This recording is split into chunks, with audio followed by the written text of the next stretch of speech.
Hello, I'm Hanna Howard, a research analyst focused on media here at Gabelli Funds.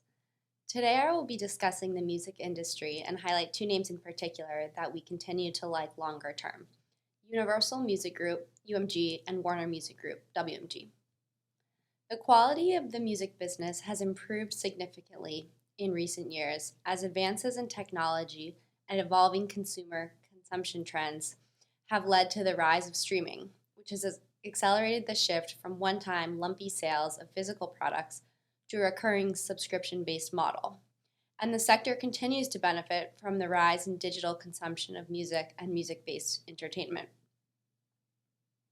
The global music industry reached roughly $33 billion in net revenues in 2021, representing an increase of 18% over the prior year period.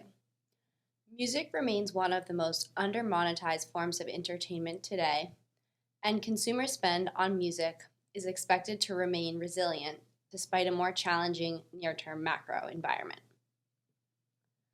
We see additional runway ahead for subscription or paid streaming, driven primarily by increased penetration and subscriber growth, with upside from further streaming platform or DSP price increases.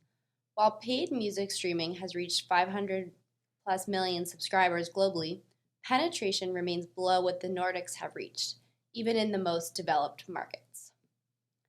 Music companies will also benefit from any additional platform price increases moving forward. We remain optimistic about further increases following Apple and Amazon Music's moves last year.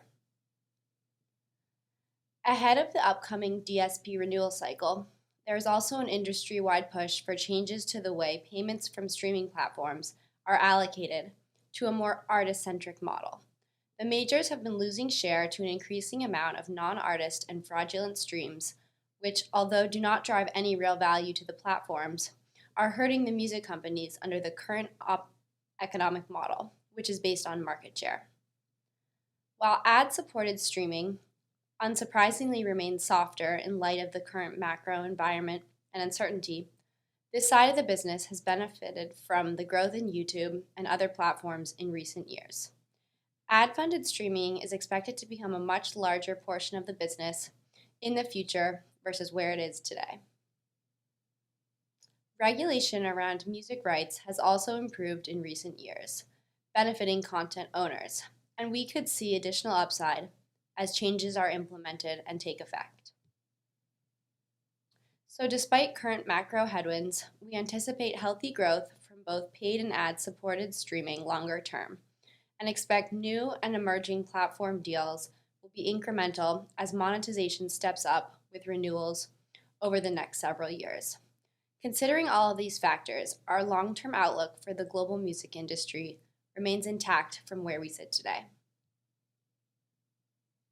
In terms of the competitive landscape, the music market is highly concentrated, with the top three players capturing roughly 70% share globally.